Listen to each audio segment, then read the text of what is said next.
Tramadol is often thought to be a very safe opioid. It's the safer opioid. 16 million prescriptions every year in America. That is a lot of people taking this drug. But a new meta-analysis, very rigorously done by Bracaggi and colleagues, suggests that it is a fundamentally flawed way of looking at things and honestly pretty dangerous. Mm-hmm. So what's going on with this? So some of the basics, Tramadol, like you mentioned, its perceived safety profile is because of its multiple mechanisms. So if we're just looking at briefly how it works, it's part opioid or painkiller, basically, as many people are familiar with, part SNRI. Okay. It has been given this reputation as a weaker opioid and this lower perceived risk of dependence compared to some of the other Schedule IIs.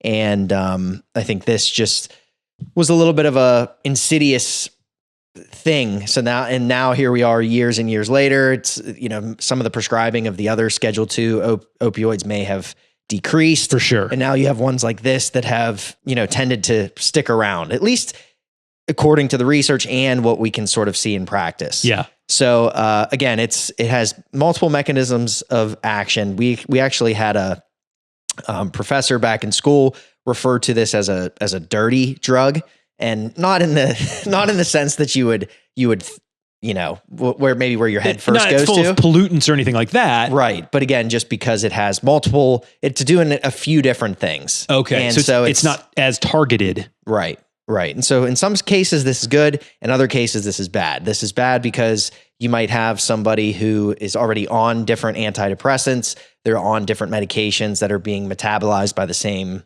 pathways and cleared by the same pathways. And then you factor something like this into the fold that requires all those different pathways, and you have the potential for some actually meaningful drug interaction. So that's the gist of it. It's historically just been used as a way for patients to manage pain. All right. So tell me about this study. So this was a classic example of there was a statistically significant reduction in chronic pain with Tramadol use, mm-hmm. but the magnitude of the actual magnitude of the effect was so low, based upon how they're measuring it, pain scales, et cetera, that this benefit is clinically meaningless. Interesting. So it's statistically significant, but clinically, it's not really moving the needle as far as what people are looking for in these reduction of pain symptoms. And certainly in a risk reward analysis, that's questionable. Okay. Yeah. And to double down on that, now we're seeing that there is a greater risk for harm. So not only is it not really working that well, but now we can kind of say with moderate certainty that Tramadol has the potential to, based on this study, double the risk of serious adverse effects. The main two that were sort of parsed out were an increase in cardiac events and also neoplasms. Neoplasms are, it's basically just in reference to excessive growth tissue. So excessive growth of tissue. So this could be cancerous cells. This could be benign, non-cancerous cells. So let me take you back to the perceived efficacy for a second. You said it was statistically significant, but not sufficient to justify the risk. What were they comparing it to? They were comparing it to simple non-opioids. So think of Tylenol. Okay. And it was not working even as well as those types of medications were. Wow. Yeah. So really not justifying its risk factors at all. Yeah. And it's not that Tylenol and those over-the-counters are without risk. Right. But I mean, it pales in comparison at this point. This is not to scare people who are taking it. I assume this is a conversation that we're front running with patients. Those that can stay up to date with this sort of information, or who knows, it's probably a matter of time before this is on the news. Sure. To be honest, I would have to say. So I assume it's going to come up. I think there's a really thoughtful way to have this conversation with a person. It's not to scare them. It's not to say, oh my goodness, look what's going to happen to you. It's just maybe some of these people maybe they had some of these issues that didn't really amount to much. Maybe they're not on a ton of other medications. Maybe they're not experiencing these drug interactions. And again, we're looking at in studies like this, we're looking at like the average effect of all of these medications, right, and the average on how well they're working. There's some people that this is going to be adequate in controlling their pain. And then there's going to be some people where this is like way off base. And then you're going to have people who have 20 years of no issues. And then people within 2 years, they experience issues. Sure.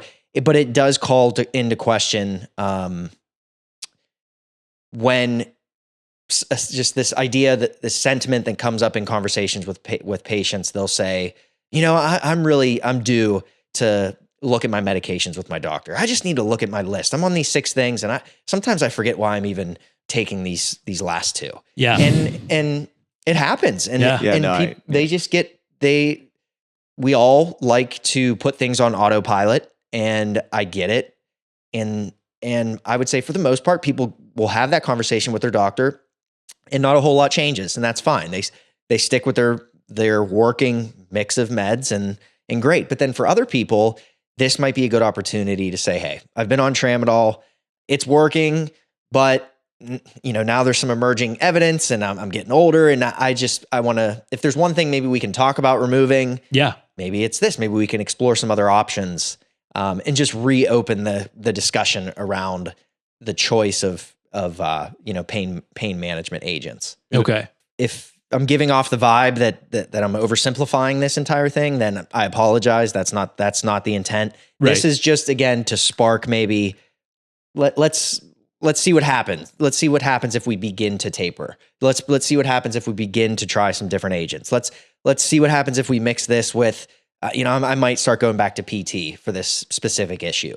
Or, this just has to reopen the door to all the other options, because again, for the vast majority of people in the game of averages, this is not really working that well. It might be doing a little bit of something, but hey, this isn't just an opportunity. And and it's not to pass judgment to this drug's going to be around still for a long time. It's not, people will continue. It's not to pass judgment. The process of tapering off medications like this, the process of tapering off antidepressants or any sort of medication that you can, theoretically build tolerance to, can be challenging, some more challenging than others. And so that is a whole other issue that you need to take very seriously with your provider. Absolutely. Yeah. Like a 2-hour, 2-hour podcast segment would not do it justice to the individualized discussion that would need to be had around that. You mentioned cardiac risk as well. What are we talking about there? Looking at the cardiovascular risk, we're basically just saying that they've seen that people using this medication are potentially more likely to experience heart attack, stroke. So the whole gamut. Yes, those sorts of events. Okay. This just gives gives the clinician a better, starting point to say, hey, let's just understand what the person in front of me, do they have congestive heart failure? Is their hypertension controlled, uncontrolled? Hopefully it is. But again, just to say that, hey, we almost have like a contraindication now in starting this in somebody who might have some of those. So if we have a patient who already has those issues, again, it's just on the provider end of things, maybe we just maybe turn up the pressure on making a possible change like this. So I don't really see that there's a specific mechanism by which these are causing cardiovascular issues. I mean, there's some plausible thoughts behind why. Again, we mentioned the SNRI properties. So it selectively inhibits the reuptake of norepinephrine. And this basically can leave a little more norepinephrine floating around, which can increase your sympathetic tone. It can increase your heart rate. And so this sort of, increase in those things in this specific population could be leading to some issues. The other layer is even the effect on kidney function, or somebody's kidney function going into, starting a medication like this. We know that this drug can lower the seizure threshold. So it's important that providers are checking, kidney function going into this. And, if somebody's is in a position where their kidneys are compromised, chronic kidney disease, whatever the case, this could increase the amount of drug essentially that accumulates, since you're not as effectively clearing it, therefore potentially leading to the occurrence of these events. Yeah. So the big takeaways here, it sounds like, are this is not the safer opiate everybody thought it was. It's not even as effective as everybody thought it was.